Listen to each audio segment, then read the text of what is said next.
Bretagne. On en parle justement de ces vacances avec mon invitée Linda Lenné. Bonjour, merci d'être sur ce plateau. Vous êtes rédactrice en chef du magazine professionnel d'éco-touristique, auteur de Voyage au pays du surtourisme aux éditions de l'Aube. D'abord, c'est marrant, on en parlait pendant la pause, la météo qui joue fortement cette année dans les destinations prisées par les Français, hein, c'est bien ça ?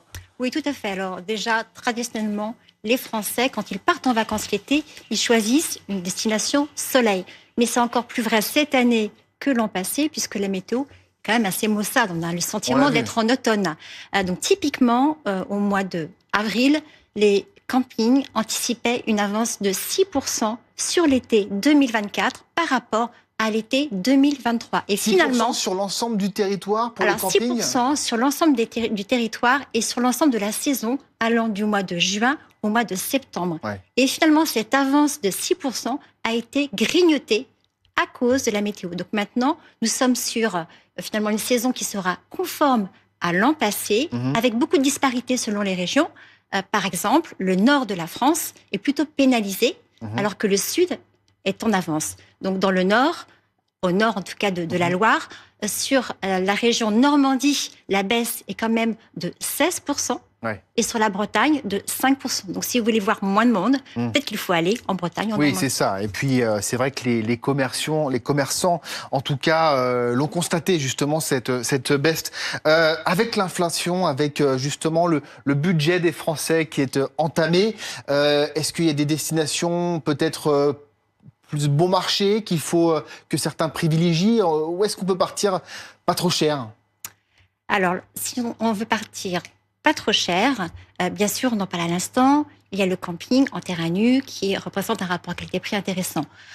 Mais cette année, on constate également que des destinations étrangères sont moins chères que l'année dernière. Sur le mois de juin, sur les ventes du mois de juin, les prix des vols secs vers l'étranger sont en recul de 2, 5, 10% selon les destinations. Quelle destination alors Par exemple, l'Espagne. L'Espagne est à moins 12%. Donc sur l'ensemble des vols qui sont vendus en France, la baisse moyenne est de 2%, alors que l'inflation, elle, d'après l'INSEE, sur les produits de consommation, l'inflation, elle, est de 2%. Donc ça peut peut-être même coûter moins cher de partir à l'étranger que de partir en vacances sur la Côte d'Azur, par exemple. Tout dépend des destinations. En fait, on ne peut pas faire de conclusion aussi hâtive, mais il est certain que cette année, l'inflation, en général, a été quand même moins forte que ce qu'on a connu au sortir de la pandémie, quand il y avait un revenge travel, quand les capacités n'étaient pas encore de retour et que par conséquent, les prix avaient vraiment flambé. J'aimerais qu'on dise un mot avec vous sur la question du surtourisme, puisque vous avez écrit un ouvrage là-dessus. Est-ce que la France est justement impactée par ce surtourisme? On voit dans certaines localités, par exemple les Calanques de Cassis, qui régulent désormais l'afflux de touristes parce qu'il y a ces zones qu'il faut protéger. Et c'est un point qui est essentiel aujourd'hui en France?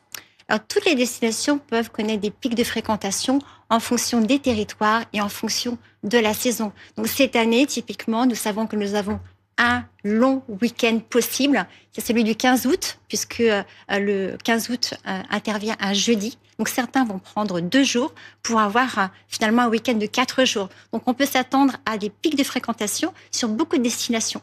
Alors que le 14 juillet est un dimanche. Donc là, il n'y aura pas d'impact. Maintenant, c'est vrai que en France, sur certains territoires, il peut y avoir une forme de surtourisme, de surfréquentation, notamment quand le territoire est relativement exigu. Vous tenez l'exemple de la Calanque de Sugiton.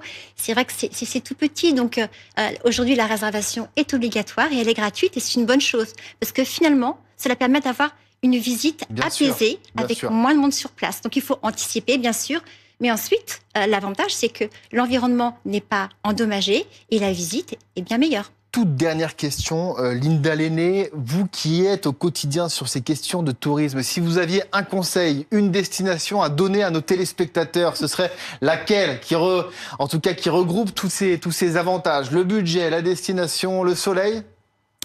C'est une question compliquée. Comme je suis bretonne, j'ai envie de vous dire, n'hésitez pas à aller en Bretagne. C'est vraiment une région magnifique.